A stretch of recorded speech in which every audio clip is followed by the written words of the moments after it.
जब पूरी दुनिया कह रही है कि स्ट्रेट ऑफ हॉर्मुज़ बंद हो चुका है, तब एक भारतीय जहाज ने यह साबित कर दिया कि रास्ता अभी पूरी तरह बंद नहीं हुआ है।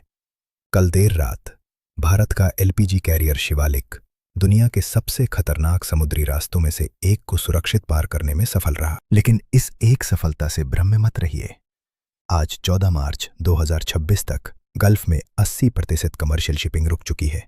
150 से ज्यादा ऑयल टैंकर्स समुद्र में फंसे हुए हैं और लगभग 16 बिलियन लीटर्स ऑयल समुद्र में रुका हुआ है। आज हम बात करेंगे उस वॉर प्रीमियम की जो आपकी जेब पर असर डाल रहा है और क्यों भारत अब ग्लोबल क्राइसिस रोकने की कोशिश में मीडिएटर की भूमिका निभा रहा है।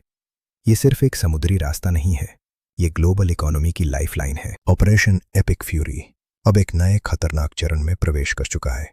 अमेरिका द्वारा ईरान के खर्ग आइलैंड पर मिलिट्री स्ट्राइक्स के बाद अब ईरान ने जवाबी कार्रवाई शुरू कर दी है। आज सुबह कतर की राजधानी दोहा में कई धमाकों की आवाजें सुनी गई। सेंट्रल बिजनेस डिस्ट्रिक्ट के ऊपर एयर इंटरसेप्टर्स देखे गए, वही इलाका जहां गूगल एंड अमेरिकन एक्सप्रेस जैसी बड़ी कंपनियों के ऑफिसेस हैं। कतर सरकार ने प्रिकॉशन के तौर पर कुछ महत्वपूर्ण इलाकों को खाली कराना शुरू कर दिया है। उधर अमेरिका ने 2500 मरीन्स डिप्लॉय किए हैं और एक एम्फीबियस असॉल्ट शिप भेजी है। ट्रंप एडमिनिस्ट्रेशन की क्विक विक्ट्री अब एक कॉस्टली रीजनल स्टेलमेट बन रही है। ये गतिरोध हर दिन बिलियंस ऑफ डॉलर्स खर्च करवा रहा है। इस युद्ध का खर्च सिर्फ मिलिट्री ऑपरेशन में नहीं बल्कि ग्लोबल सप्लाई चेन में आ रहे ठहराव में भी है। भारत में भी इस युद्ध का असर अब साफ दिखने लगा है। सरकार भले कह रही है कि पर्याप्त स्टॉक मौजूद है, लेकिन नेचुरल गैस कंट्रोल ऑर्डर लागू करना पड़ा है। केरला और बेंगलुरु में होटल एसोसिएशंस के अनुसार सिर्फ 10% बिजनेसेस को ही रेगुलर गैस सप्लाई मिल रही है। इससे ब्लैक मार्केट तेजी से बढ़ रहा है। आज छत्तीसगढ़ में 741 एलपीजी सिलेंडर्स जब्त किए गए।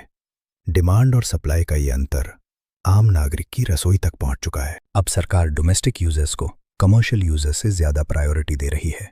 अगर आपने नोटिस किया है कि रेस्टोरेंट्स प्राइसेस बढ़ा रहे हैं या लोग इंडक्शन स्टोव का ज्यादा इस्तेमाल कर रहे हैं, तो यही मुख्य वजह है। ब्रेंट क्रूड की कीमत $120 पर बैरल के ऊपर पहुंच चुकी है और गल्फ में जाने वाले जहाजों की इंश्योरेंस कॉस्ट 400% तक बढ़ चुकी है।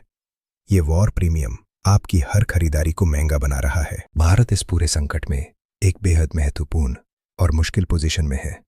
ब्रिक्स का वर्तमान चेयर होने के कारण भारत ही एक ऐसा देश है जो दोनों पक्षों से बात कर रहा है। External affairs minister S Jaishankar लगातार वॉशिंगटन और तेहरान दोनों से संपर्क में है।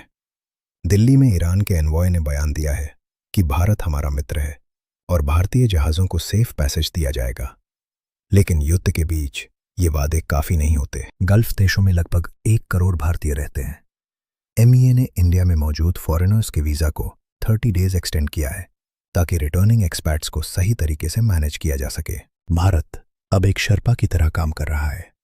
ब्रिक्स देशों के बीच कंसेंसस बनाने की कोशिश कर रहा है ताकि सीज फायर हो सके।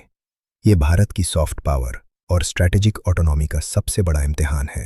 अगले 48 घंटे बहुत निर्णायक हो सकते हैं। यूएस नेवी अब ऑयल टैंकर्स को एस्कॉर्ट करने की तैयारी कर रही है।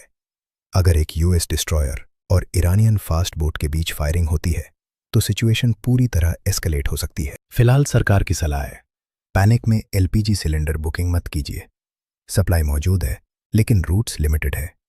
धैर्य रखें और सरकार के निर्देशों का पालन करें। आपके शहर में क्या स्थिति है?